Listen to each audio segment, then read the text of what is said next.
Introduction. Do you know that 43% of India's land surface is covered by plains, 28% of it is plateaus, and less than 30% comprises mountains and hills? Yes, you are right, and only 62% of our total land area is topographically usable. Lithosphere is the main life-supporting system, and top layer of earth is called soil. Soil is the main natural resource which is essential for survival and development. Soil covers more than 4/5 part of land. Objectives. At the end of this lesson, you'll be able to find out mineral riches in the soil, understand the types of soil, find out what is soil pollution, understand the biogeochemical cycles, study the water cycle, understand the nitrogen cycle, study carbon cycle, understand the greenhouse effect, study the oxygen cycle, understand the importance of ozone layer. Mineral riches in the soil. Soil is an important resource that decides the diversity of life in an area. The outermost layer of our earth is called the crust, and the minerals found in this layer supply a variety of nutrients to life forms. But these minerals will not be available to the organisms if the minerals are bound up in huge rocks. Over long periods of time, thousands and millions of years, the rocks at or near the surface of the earth are broken down by various physical, chemical, and some biological processes. The end product of this breaking down is the fine particles of soil. The factors or processes that make soil are: the sun heats up rocks during the day so that they expand. At night, these rocks cool down and contract. Since all parts of the rock do not expand and contract at the same rate, this results in the formation of cracks, and ultimately the huge rocks break up into smaller pieces. Water helps in formation of soil in two ways. Water could get into the cracks in the rocks formed due to uneven heating by the sun. If this water later freezes, it would cause the cracks to widen. Flowing water wears away even hard rock over long periods of time. Fast-flowing water often carries big and small particles of rock downstream. These rocks rub against other rocks, and the resultant abrasion causes the rocks to wear down into smaller and smaller particles. The water then takes these particles along with it and deposits it further down its path. Soil is thus found in places far away from its parent rock. Wind. In a process similar to the way in which water rubs against rocks and wears them down, strong winds also erode rocks down. The wind also carries sand from one place to the other like water does. Types of soil and soil pollution. Soil is a mixture. It contains small particles of rock, bits of decayed living organisms, which is called humus. Soil also contains various forms of microscopic life. The type of soil is decided by the average size of particles found in it, and the quality of the soil is decided by the amount of humus and the microscopic organisms found in it. Humus is a major factor in deciding the soil structure because it causes the soil to become more porous and allows water and air to penetrate deep underground. The mineral nutrients that are found in a particular soil depends on the rocks it was formed from. The nutrient content of a soil, the amount of humus present in it, and the depth of the soil are some of the factors that decide which plants will thrive on that soil. Thus, the topmost layer of the soil that contains humus and living organisms in addition to the soil particles is called the topsoil. The quality of topsoil is an important factor that decides biodiversity in that area. Use of large amounts of fertilizers and pesticides over long periods of time can destroy the soil structure by killing the soil microorganisms that recycle nutrients in the soil. It also kills the earthworms, which are instrumental in making the rich humus. Fertile soil can quickly be turned barren if sustainable practices are not followed. Removal of useful components from the soil and addition of other substances which adversely affect the fertility of the soil and kill the diversity of organisms that live in it is called soil pollution. The fine particles of soil may be carried away by flowing water or wind.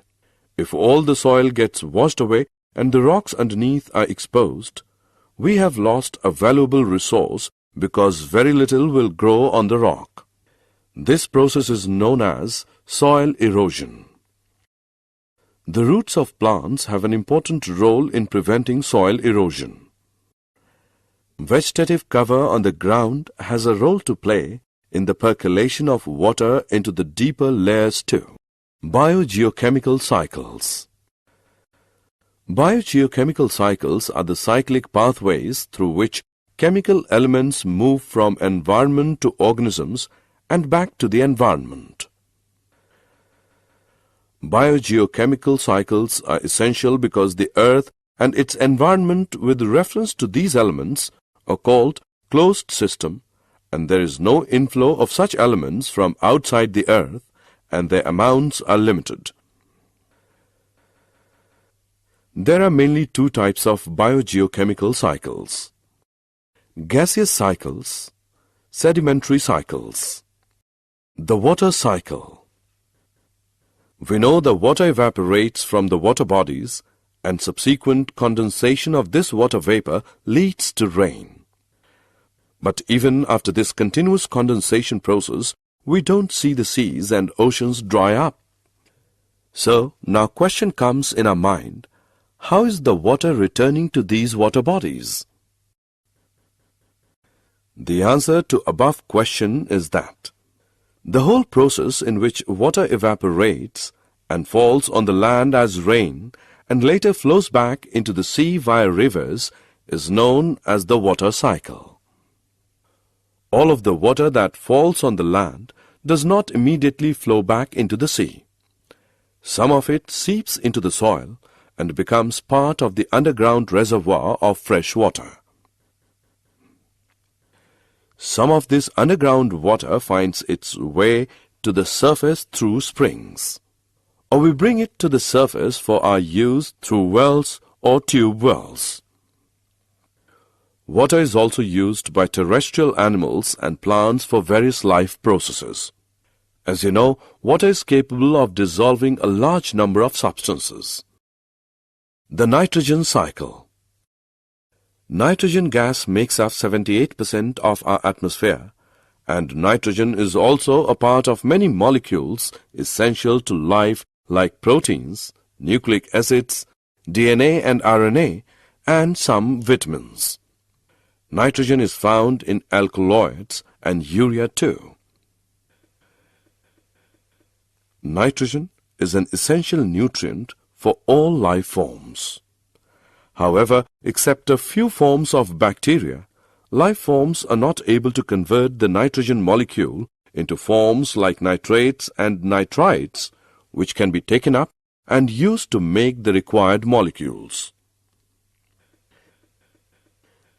These nitrogen-fixing bacteria may be free-living or be associated with some species of dicot plants in the roots of legumes, generally the plants which give us pulses, in special structures called root nodules.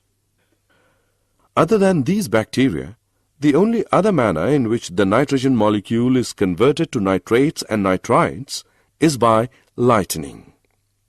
During lightning, the high temperatures and pressures created in the air convert nitrogen into oxides of nitrogen, which dissolve in water to give nitric and nitrous acids and fall on land along with rain. These are then utilized by various life forms. Plants generally take up nitrates and nitrites and convert them into amino acids, which are used to make proteins. Some other biochemical pathways are used to make the other complex compounds containing nitrogen. These proteins and other complex compounds are subsequently consumed by animals. Once the animal or the plant dies, other bacteria in the soil convert the various compounds of nitrogen back into nitrates and nitrites. A different type of bacteria converts the nitrates and nitrites into elemental nitrogen. Thus, there is a nitrogen cycle in nature in which nitrogen passes from its elemental form in the atmosphere into simple molecules in the soil and water, which get converted to more complex molecules in living beings and back again to the simple nitrogen molecule in the atmosphere. The carbon cycle. Carbon is found in the elemental form as diamonds and graphite in the combined state. It is found as carbon dioxide in the atmosphere, as carbonate and hydrogen carbonate salts in various minerals, while all life forms are based on carbon-containing molecules like proteins, carbohydrates, fats, nucleic acids, and vitamins. The endoskeletons and exoskeletons of various animals are also formed from carbonate salts. Through the basic process of photosynthesis in the presence of sunlight and chlorophyll, carbon is incorporated into life forms. This process converts carbon dioxide from the atmosphere or dissolved in water into glucose molecules. These glucose molecules are either converted into other substances or used to provide energy for the synthesis of other biologically important molecules.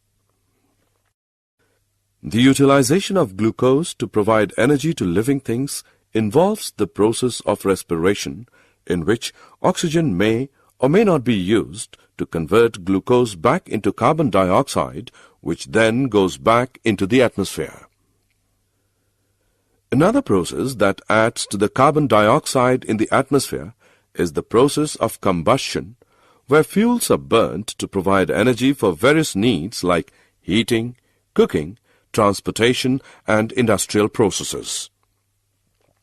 The percentage of carbon dioxide in the atmosphere is said to have doubled since the Industrial Revolution, when human beings started burning fossil fuels on a very large scale.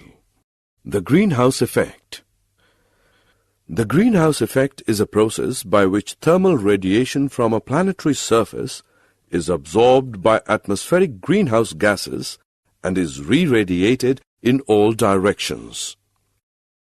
Since part of this re-radiation is back towards the surface, energy is transferred to the surface and the lower atmosphere. As a result, the temperature there is higher than it would be if direct heating by solar radiation were the only warming mechanism. An increase in the carbon dioxide content in the atmosphere would cause more heat to be retained by the atmosphere and lead to global warming. Global warming results in rise in sea level, increase in global temperature. It also affects agriculture adversely, increases chances of hurricanes, cyclones, and floods.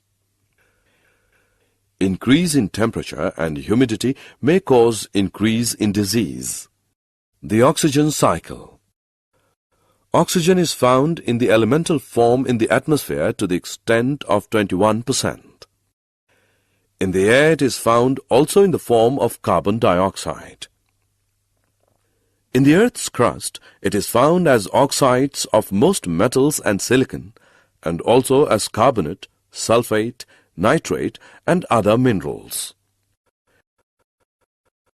It is also an essential component of most biological molecules like carbohydrates, proteins, nucleic acids, and fats or lipids. Oxygen cycle maintains the levels of oxygen in the atmosphere.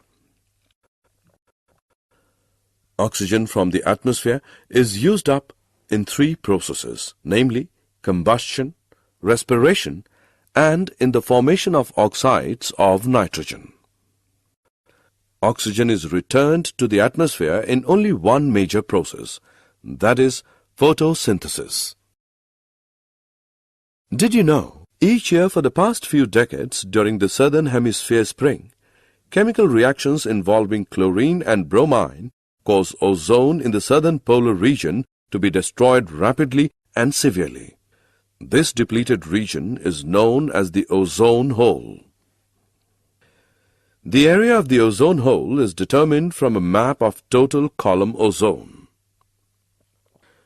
It is calculated from the area on the Earth that is enclosed by a line with a constant value of 220 Dobson units. The value of 220 Dobson units is chosen since total ozone values of less than 220 Dobson units were not found in the historic observations over Antarctica prior to 1979. Also, from the direct measurements over Antarctica, a column ozone level of less than 220 Dobson units is a result of the ozone loss from chlorine and bromine compounds. Summary. Let us summarize what we have learned. Various nutrients are used again and again in a cyclic fashion. This leads to a certain balance between the various components of the biosphere. Pollution of air, water, and soil affect the quality of life and harm the biodiversity. We need to conserve our natural resources and use them in a sustainable manner.